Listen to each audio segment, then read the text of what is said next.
channel Isorian Angel. Terima kasih yang sudah klik video ini. Jangan lupa subscribe ya guys. Jadi di video kali ini saya masih akan bahas tentang Yoshi Shiratori. Video ini merupakan part 2 dari video sebelumnya. Yang belum nonton, bisa cek sini ya guys. Atau kalian bisa cek link di kolom deskripsi di bawah ini. Jadi tidak usah berlama-lama lagi, mari kita mulai sekarang. Check it out.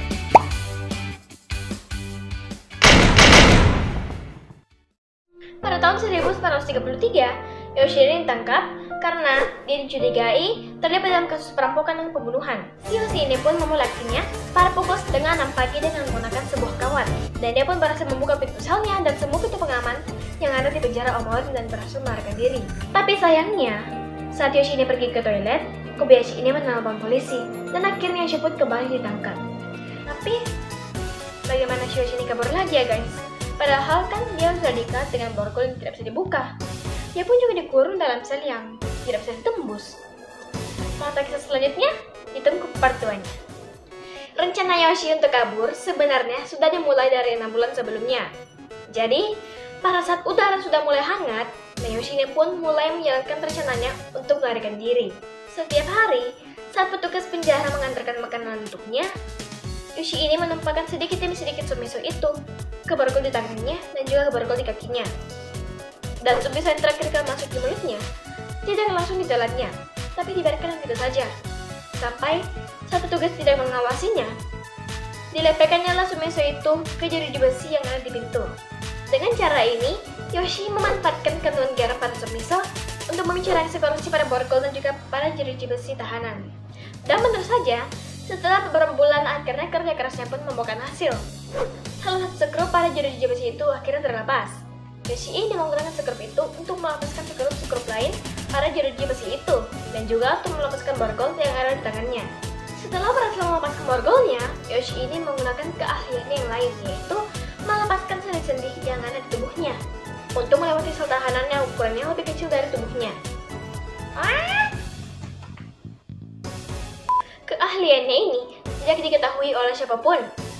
Setelah berhasil melewati lubang tersebut, Yoshi ini pun kabur melewati jendela rusak yang ada di atap. Yoshi pun akhirnya menepati janjinya untuk kabur dari Abashiri. Para penjaga awalnya melakukan pencarian terhadap Yoshi, tapi mereka pikir Yoshi ini nggak mungkin bertahan di luar karena suhunya itu dingin banget. Kalau mungkin bisa bertahan, ya palingan juga masih dimakan beruang. Karena kan sekitar Abashiri itu hutan guys. Akhirnya pencarian Yoshi ini pun dihentikan. Dengan kejadian itu, Yoshi akhirnya menjadi satu-satunya orang yang berhasil kabur dari penjara Abashiri. Setelah kabur dari penjara, Yoshi ini menemukan sebuah lubang bekas tambang yang terbengkalai di tengah hutan. Yoshi yang masih tidak bisa pulang ke rumah akhirnya pun memutuskan untuk tinggal di sana. Ya pasti nggak bisa pulang lah guys. Gimana mau pulang coba? Karena rumah itu pasti udah dijaga oleh para polisi. Yoshi berhasil bertahan dalam hutan dengan tinggal di dalam tambang. Dia ini memakan biji-bijian dan juga hewan liar seperti kelinci. Setelah 2 tahun mengisolasi diri, akhirnya Yoshi pun penasaran dengan kehidupan di luar hutan. Dan dia pun memutuskan untuk turun gunung ke perkampungan terdekat. Dan setelah itu, dia ini sangat kaget dengan apa yang dilihatnya. Jalanan sudah dipenuhi dengan tulisan bahasa Inggris. Poster dan bendera Jepang juga udah hilang. Dan yang membuatnya sangat kaget adalah banyaknya skill Jepang yang bergandengan tangan dengan pria bule. Dia masih bingung pun akhirnya mengambil sebuah koran bekas dan mulai membalik tiap lembarnya. Dari situlah dia tahu tentang pembukaan Hiroshima dan Nagasaki serta kekalahan Jepang pada Perang Dunia Kedua. Kemudian, Yoshi pun sadar kalau dia nggak perlu lagi untuk bersembunyi. Soalnya kan Jepang ini sudah dikuasai oleh Amerika. Nah selain itu, orang-orang yang memburunya kini nggak punya pengaruh lagi.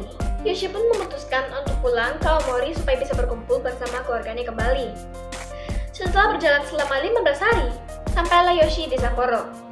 Waktu itu Yoshi ini sedang kelaparan dan kebetulan dia menemukan sebuah ladang tomat. Karena sudah lapar banget, akhirnya tomat-tomat di ladang itu pun dimakan dia. Tapi pada saat makan guys, Yoshi ini tertangkap basah oleh sang pemilik ladang dan keduanya pun terlibat dalam perkelahian. Pada waktu itu, si pemilik ladang ini mengira kalau Yoshi adalah orang yang selalu mencuri tomat-tomatnya. Karena tomat-tomatnya ini selalu hilang guys. Kasihan Yoshi, baru juga dimakan sehari itu, udah ketangkap basah. Dalam perkelahian itu, si pemilik ladang ini mengalami luka di perut yang akhirnya menewaskannya. Karena kejadian ini, akhirnya Yoshi pun ditangkap kembali. Tidak lama setelah ditangkap, akhirnya polisi pun menyadari kalau yang mereka tangkap itu adalah seniman melarikan diri yang sangat terkenal, Yoshi Shiratori. Karena itu, hukuman Yoshi pun menjadi lebih berat. Dia divonis hukuman mati karena sudah 3 kali melarikan diri dari penjara dan juga karena sudah membunuh. Padahal dia ini nggak sengaja membunuh, guys. Dia ini cuma ngambil diri aja waktu itu. Tapi ya, vonis sudah dijatuhkan, mau apa lagi? Pada tahun 1997, Yoshi ini dimasukkan ke penjara Sapporo untuk menunggu eksekusi mati. Dengan rekor Yoshi yang sudah melarikan diri sebanyak 3 kali, pihak lapas Sapporo tidak mau berisiko. Penjara ini pun membuat ruang tahanan yang merupakan upgrade dari penjara Abashiri.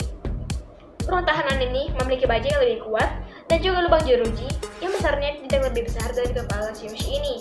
Dan juga, langit-langitnya dibuat kokoh supaya Yoshi ini tidak kabur dari atap lagi. Selain itu, Yoshi ini juga mendapatkan pengawasan 24 jam dari 6 sipir yang bersenjata.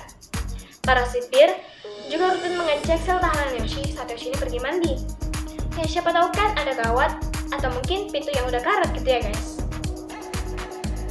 Saat itu, Yoshi berusia 40 tahun. Dia bahkan menunjukkan tanda-tanda depresi dengan selalu menatap langit-langit ruang tahanannya dengan tatapan kosong. Melihat hal ini, para sipir pun yakin kalau semangat Yoshi untuk kabur sudah habis. Ditambah lagi di sana, Yoshi ini hanya suka tidur saja dan selalu menolak untuk bangun meskipun para sipir sudah memanggilnya. Hal ini pun dianggap sebagai bentuk keputusasaan Yoshi. Hanya saja, mereka ini melakukan kesalahan yang fatal. Karena mereka sangat yakin dengan keamanan sel yang mereka buat, mereka ini tidak memborgol Yoshi. Beberapa bulan berjalan, Yoshi pun tidak menunjukkan tindakan-tindakan yang mencurigakan.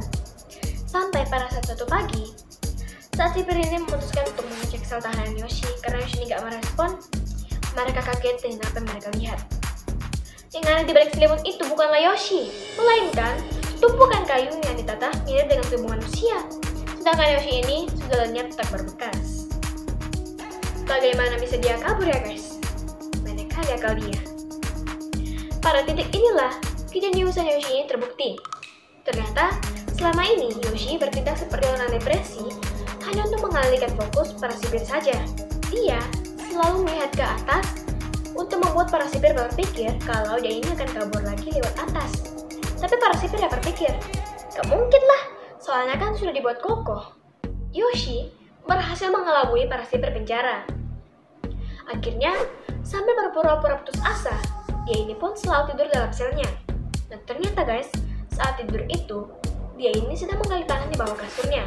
Ini adalah sebuah metode yang paling sederhana untuk kabur dari penjara yang justru diabaikan oleh pihak lapas Sapporo. Mereka sibuk memperkokoh langit-langit dan pintu, tapi malah mengabaikan lantainya.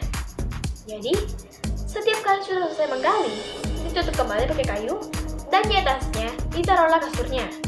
Ternyata guys, dia ini menggali lubang tersebut menggunakan mangkuk sup miso. 1 bulan lebih, dia terus menggali jalur pelariannya. Dan saat waktu telah tiba, Yoshi pun kemudian lari dan tidak pernah ditemukan lagi. Ini merupakan pelariannya yang keempat.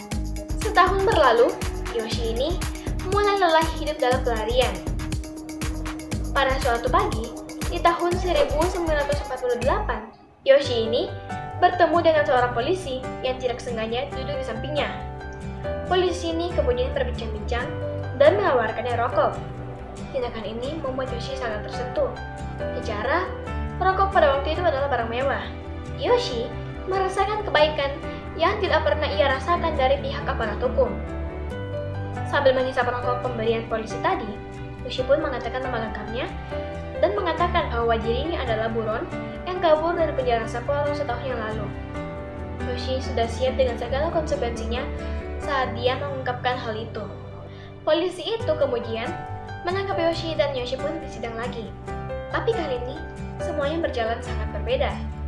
Entah karena itu Yoshi yang menyerahkan diri, ataukah sistem peradilan di Jepang yang telah berubah.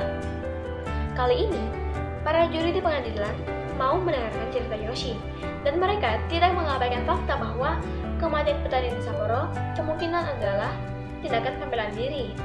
Dan karena selama ini pelariannya tidak pernah melukai satupun penjaga penjara.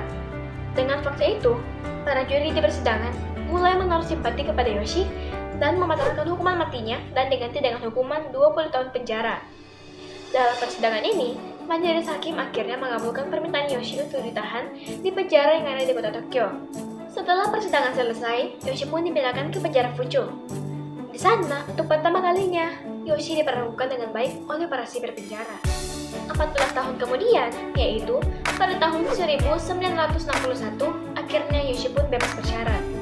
Yang mungkin selama di penjara dia ini berkelakuan baik ya guys. Dan akhirnya Yoshi pun menjadi orang yang bebas. Dia ini gak perlu lagi untuk bersembunyi dan hidup dalam pelarian.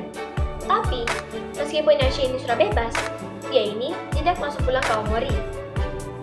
Dia baru pulang ke Aomori pada tahun 1973 untuk menemui putrinya.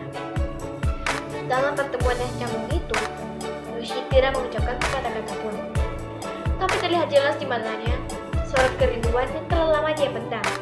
Yoshi melakukan kerja sembilan untuk bertahan hidup. Dia akhirnya meninggal pada tanggal 24 Februari 1979 karena terkena serangan jantung. Karena kalanya melarikan diri, sosoknya bahkan diabadikan menjadi sebuah patung di penjara Abashiri. Seru juga ya guys. Saya tuh gak kebayang kalau dia tuh sejenis itu. Dia itu punya banyak akal, punya banyak kemampuan juga. Bisa manjat dinding lah, bisa lepas sendi-sendi. Pokoknya macam-macam lah guys. Jadi guys, sekian dulu cerita saya kali ini. Kalau ada salah-salah kata, mohon dimaafkan. Boleh diperbaiki di kolom komentar. Dan kalau misalnya ada yang tidak saya sebutkan, boleh banget kalian tambahkan di kolom komentar guys. Kalau kalian suka dengan video ini, like dan share, subscribe, dan nyalain notifikasinya agar kalian tahu informasi video terbaru dari saya. Untuk ide video berikutnya, kalian bisa komen di bawah. Terima kasih bagi yang sudah nonton video saya. Bye-bye!